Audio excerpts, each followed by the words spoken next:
You're at the checkout screen. You've entered your birth date, which means the algorithm knows you're over 65, and right now, in the next 3 clicks, you're about to be offered 4 different things you don't need, don't want, and in 2 cases, are legally entitled to for free. You just won't know it until the charge hits your card. And I know, you've been flying for 40 years. You're not naive. You read the fine print, but here's what changed. The booking process used to be a human conversation. Now it's 9 screens of add-ons designed by revenue optimization teams who know exactly which buttons people over 60 are statistically more likely to click. They're not targeting you because you're gullible. They're targeting you because you're careful.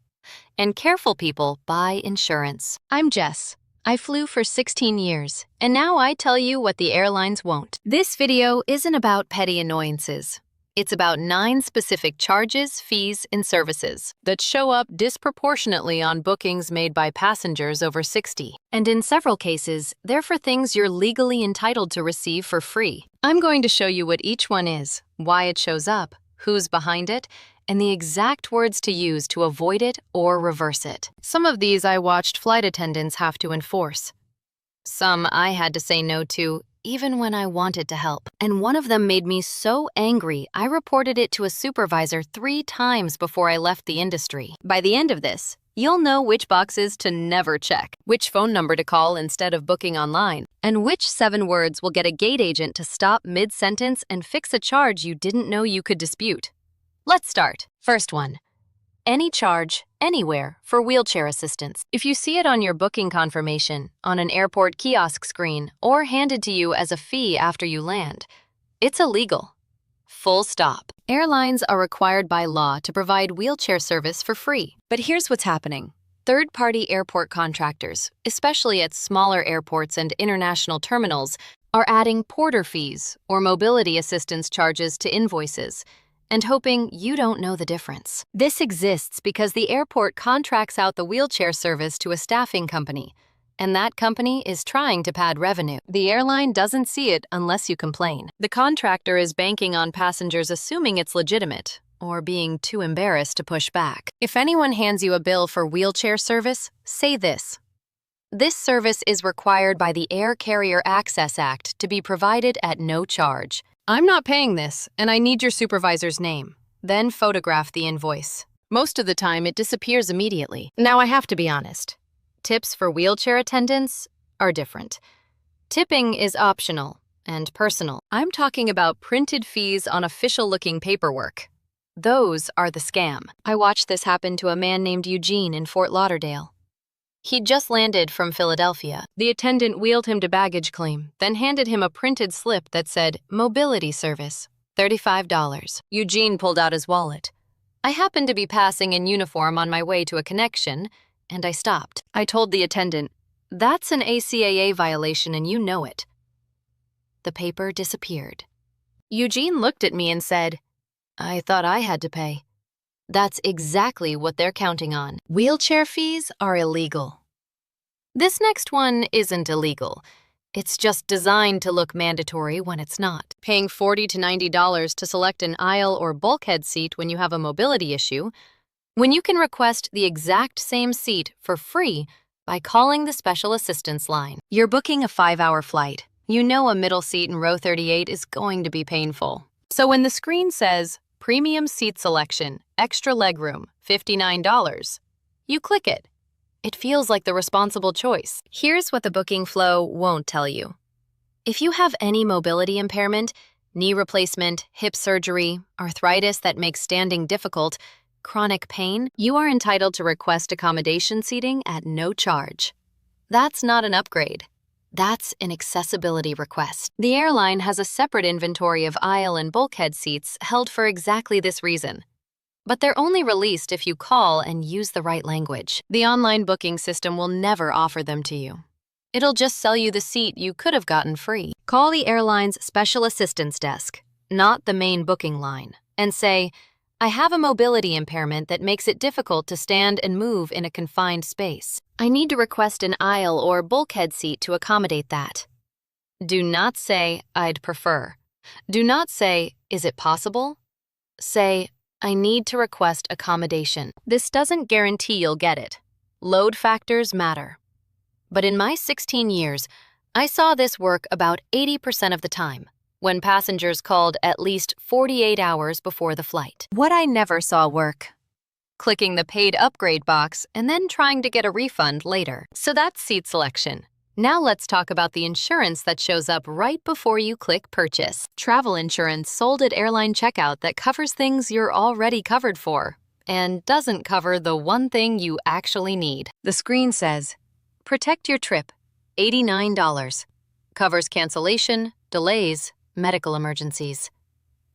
You're thinking about your knees, your medications, the fact that you're traveling in winter. You click yes. Here's what that policy usually is: trip cancellation for very narrow reasons, serious illness, death in immediate family. Trip delay reimbursement, only after 6 hours and only up to $200. And emergency medical that's secondary to Medicare, which means it pays nothing until after Medicare pays. What it doesn't cover: canceling because you're not feeling well but not hospitalized, canceling because your doctor advised against travel, losing your medication, missing a connection because boarding took too long. Meanwhile, if you booked with a credit card, you might already have trip delay and cancellation coverage. And Medicare, plus any supplemental plan you have, already covers medical. You're paying $89 to duplicate what you have and not get what you need. Before buying any travel insurance, call your credit card company and ask, "What trip protection is included with this card?" Write it down. Then, compare. If you do want coverage, buy an annual travel medical policy from a company like Allianz or Travel Guard, not the one-click add-on at checkout. You'll get better coverage and save money if you fly more than twice a year. A woman named Diane told me she'd been buying trip insurance on every flight for 11 years, $70 to $95 each time. She flew about 6 times a year. That's over $5,000. When she finally had to cancel a trip because of a flare-up of her sciatica, the policy denied the claim. Reason: pre-existing condition not disclosed. She had no idea that was in the terms. She thought she'd been protecting herself. She'd been paying for nothing. All right, that was insurance you don't need.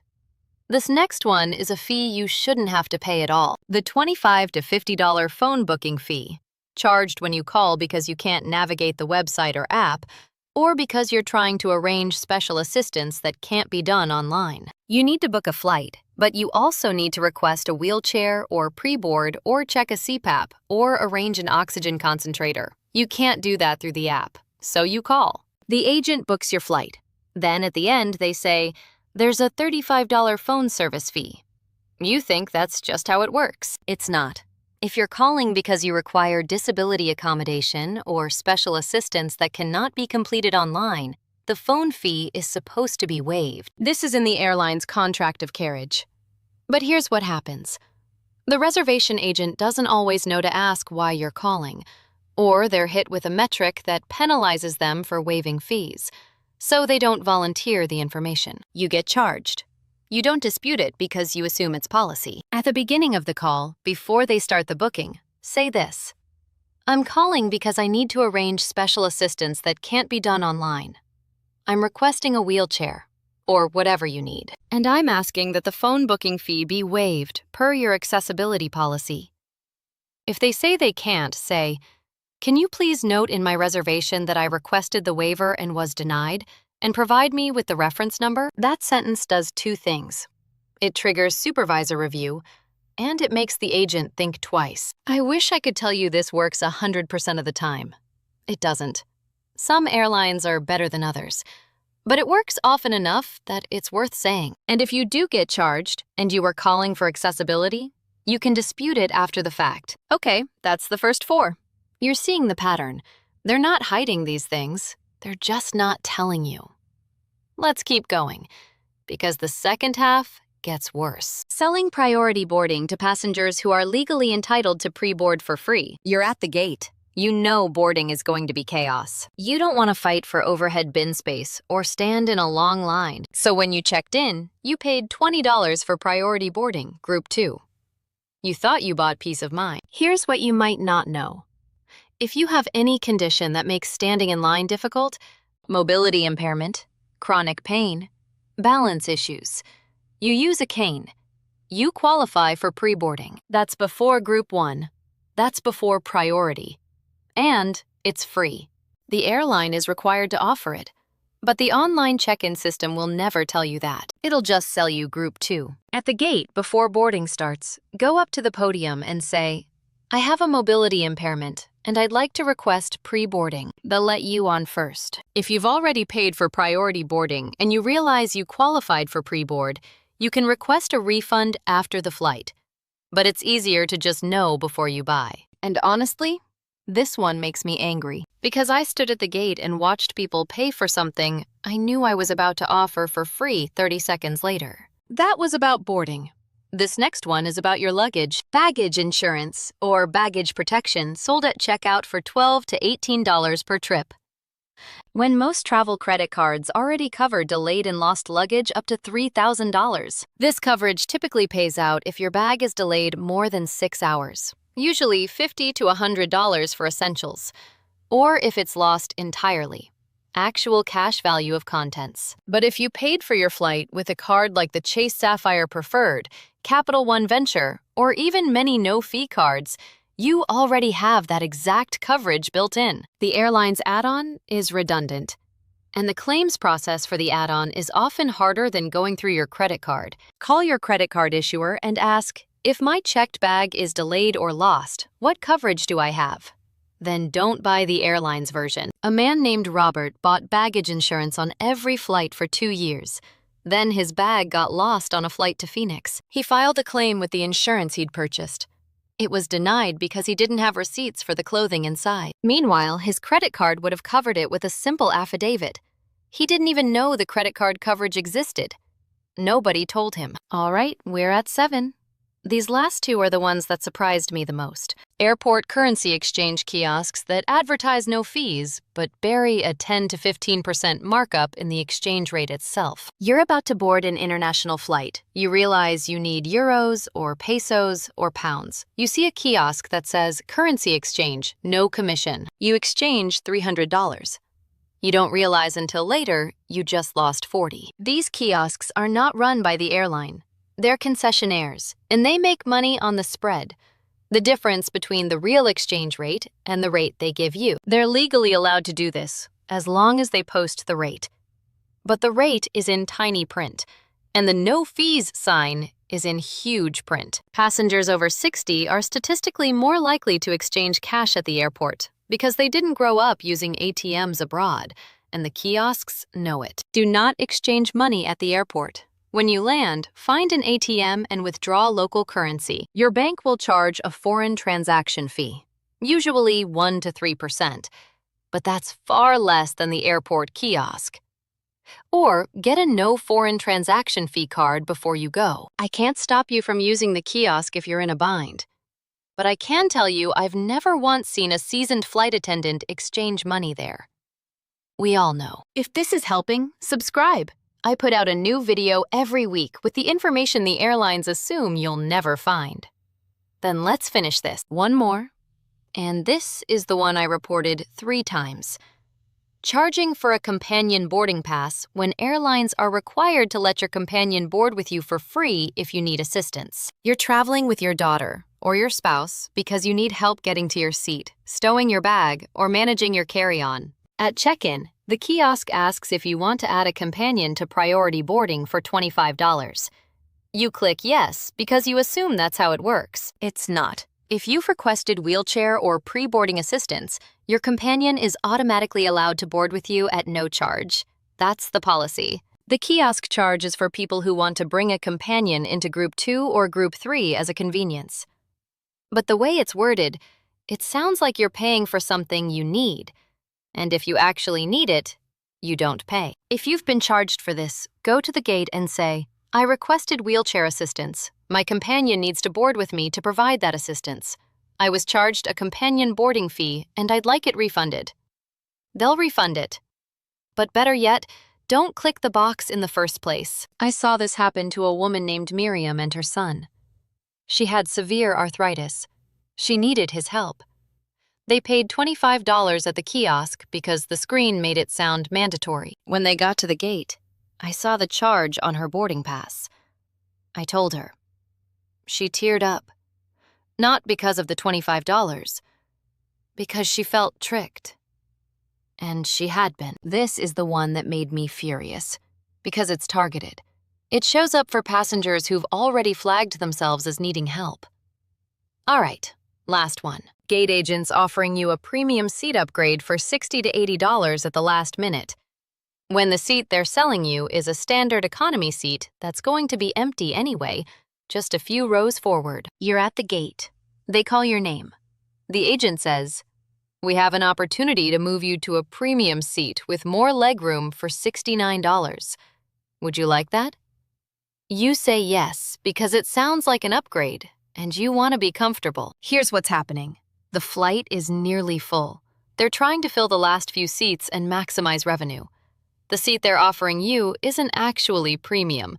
It's just an exit row or a bulkhead that didn't sell during booking. In some cases, it's a regular economy seat that they're calling preferred because it's closer to the front.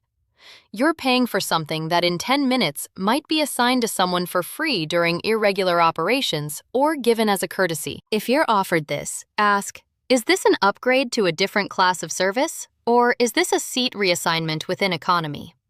If it's within economy, say, I'll stay in my assigned seat, thank you. Now look, if you genuinely want the seat and $69 feels worth it to you, buy it. I'm not telling you what to value. I'm telling you what it actually is. That's 9. Let me pull this together. Here's what all 9 of these have in common. The information exists. The protections exist. The free options exist. But the system is designed to make you think they don't, or that you're not entitled to them unless you pay. This isn't about you being savvy or not savvy. It's about an industry that's built a revenue model on information asymmetry. They know what's free. You don't. And every dollar you spend because you didn't know is a dollar they keep. So let me recap this fast. Wheelchair fees? Illegal. Seat requests for mobility needs? Free if you call. Travel insurance at checkout? Probably redundant. Phone booking fees for accessibility?